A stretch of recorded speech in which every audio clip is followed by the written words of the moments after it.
नमस्कार and welcome to study IQ my dear friends. मैं हूं Prashant Mawani. I hope you all are doing good. आज 2 दिसंबर 2020 है। हमारे टेबल के ऊपर एक बहुत ही इंटरेस्टिंग स्पेशल टॉपिक है और कुछ न्यूज़ आइटम्स हैं।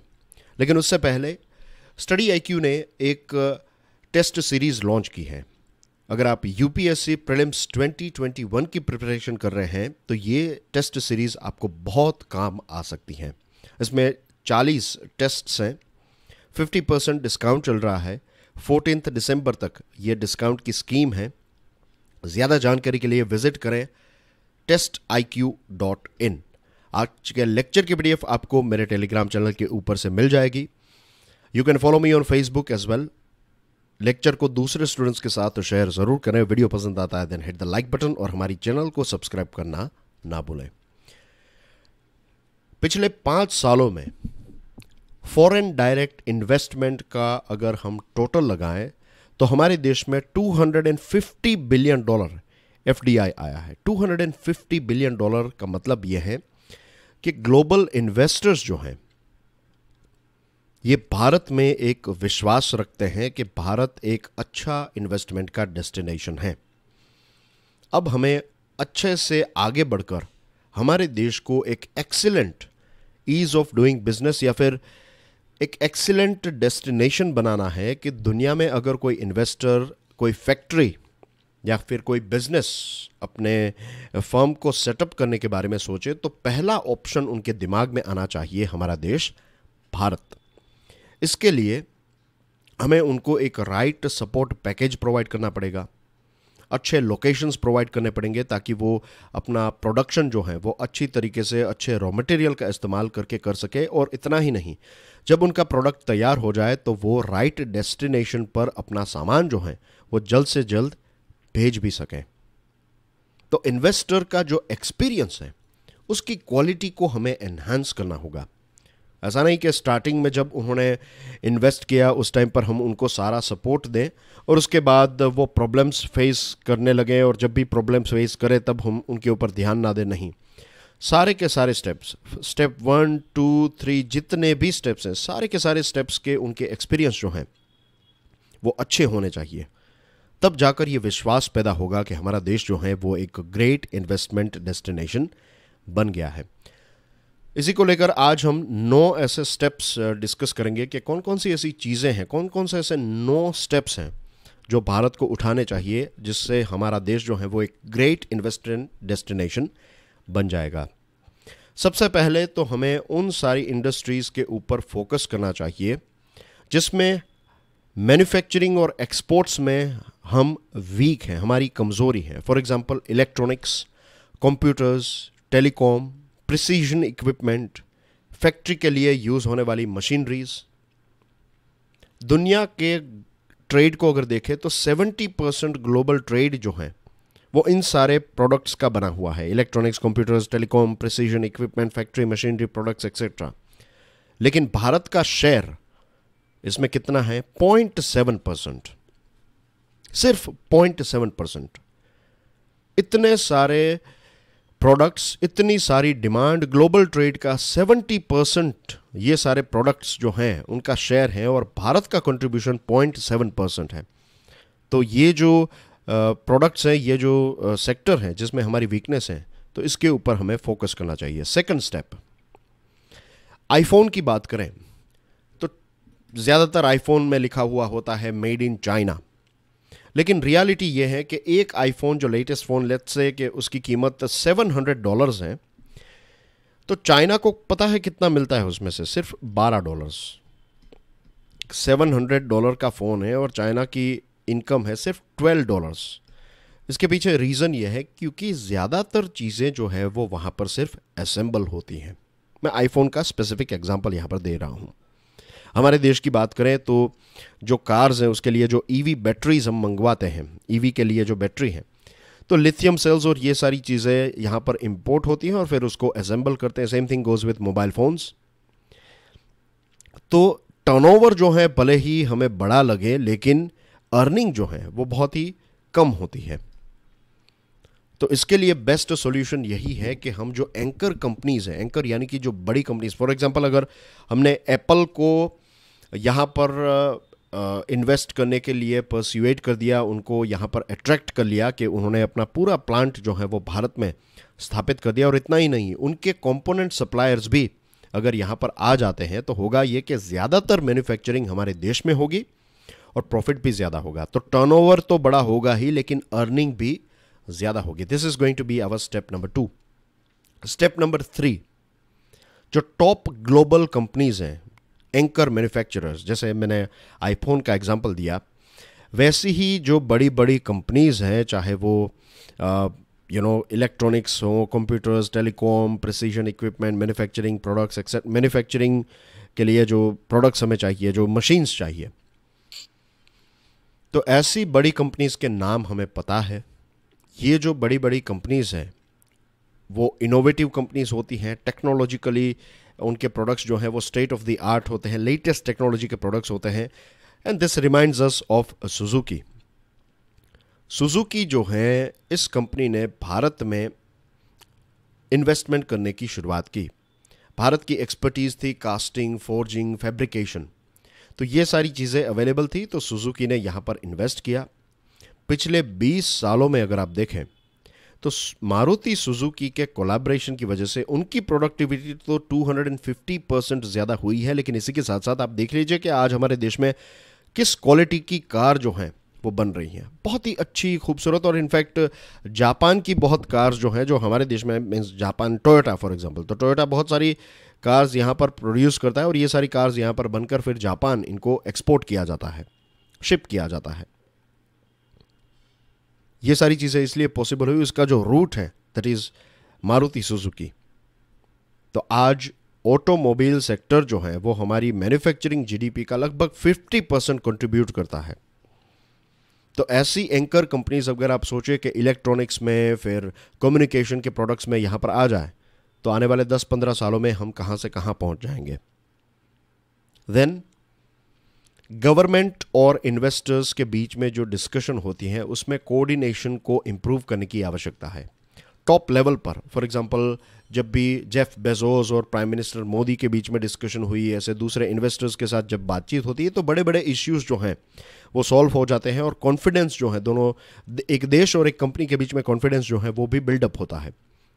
इसी के साथ एक डेडिकेटेड डिपार्टमेंट या फिर एक ऑफिसर, मान लीजिए आपने एक कंपनी के लिए ये कर दिया कि आप एक पर्टिकुलर ऑफिसर को नॉमिनेट कर दीजिए और जितने भी गवर्नमेंट के ऑफिशियल्स हैं, जो भी आपको परमिशन चाहिए प्रोजेक्ट को लेकर, जो भी प्रोजेक्ट साइकिल को लेकर, जो भी कोई इश्यूज हैं, जो भी कोई डिस्कशन करनी है, तो ये ऑफिसर डायरेक्टली इन ऑफिसर्स, जो गवर्नमेंट के ऑफिसर्स, आपकी कंपनी के ऑफिसर्स जो हैं वो गवर्नमेंट के इन ऑफिसर्स के साथ डिस्कशन करेंगे और सारे प्रॉब्लम्स जो हैं वो सॉल्व हो जाएंगे। तो एक 1-to-1 ये दोनों ऑफिसर्स के बीच में भी कोऑर्डिनेशन जो है वो इम्प्रूव होगा, एक दूसरे को अच्छी तरीके से समझ पाएंगे और इस हिसाब से ये कंपनी जो है, इनके कोई अगर प्रॉब्लम्स हैं तो वो फटाफट सॉल्व भी हो पाएंगे।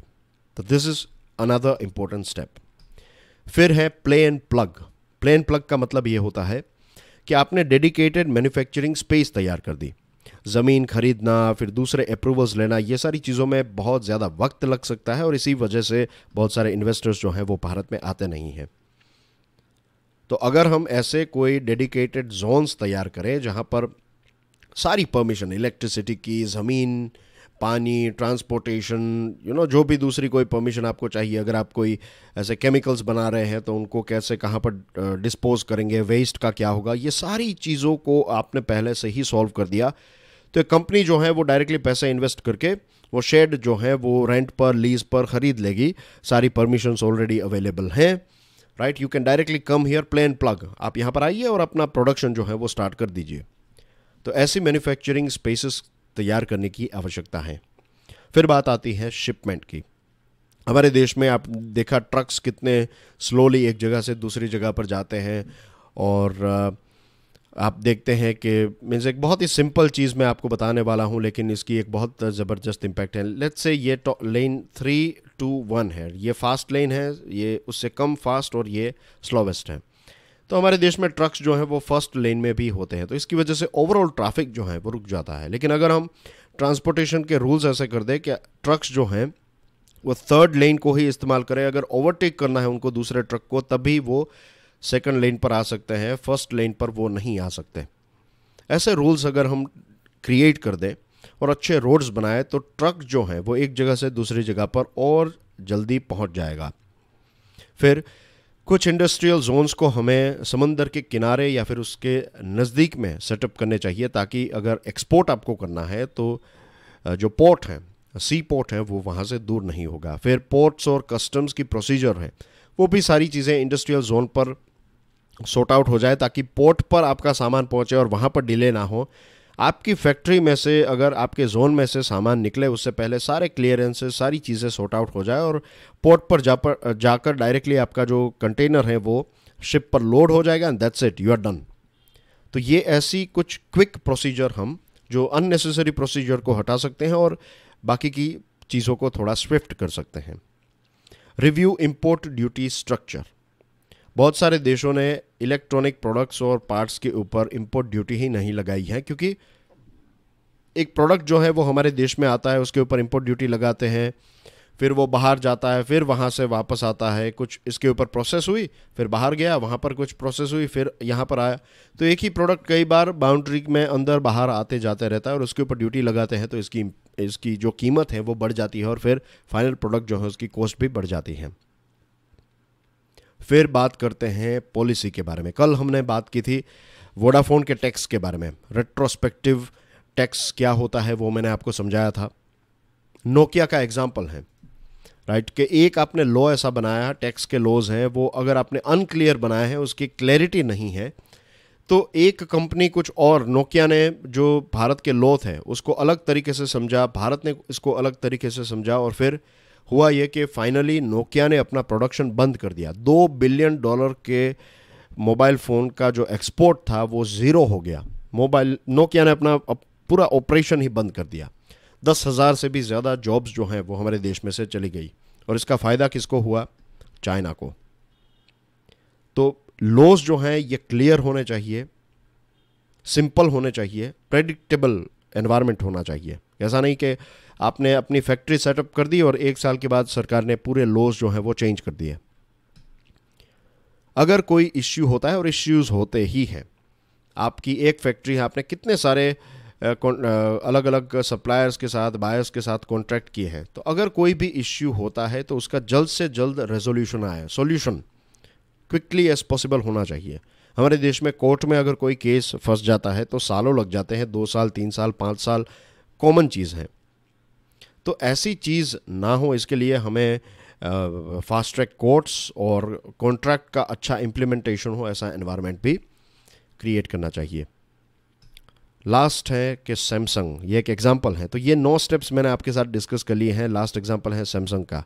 10 साल पहले वियतनाम में सैमसंग ने एक बहुत ही छोटे तौर पर शुरुआत की थी, लेकिन सैमसंग का वियतनाम में एक्सपीरियंस काफ़ी अच्छा रहा और धीरे धीरे करके उन्होंने अपने ऑपरेशंस को एक्सपांड किया और आज $50 बिलियन के प्रोडक्ट्स को, सैमसंग के $50 बिलियन के प्रोडक्ट्स जो हैं वो वियतनाम से एक्सपोर्ट होते हैं। तो सैमसंग का अच्छा एक्सपीरियंस रहा तो दूसरे भी बड़े प्लेयर्स जो हैं वो वियतनाम में आ गए। तो यही चीज़ भारत को भी करनी चाहिए। तो ये था आज का हमारा स्पेशल टॉपिक।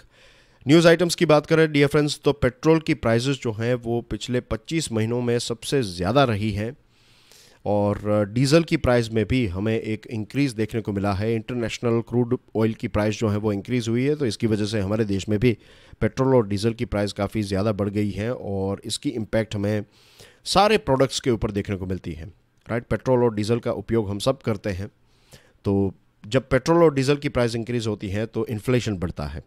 लोन्स की बात करें तो रिटेल और हाउसिंग लोन्स जो हैं वो इतनी ज़्यादा अच्छी नहीं रही, इसकी डिमांड इतनी अच्छी नहीं रही, ल्यूकवार्म रही है।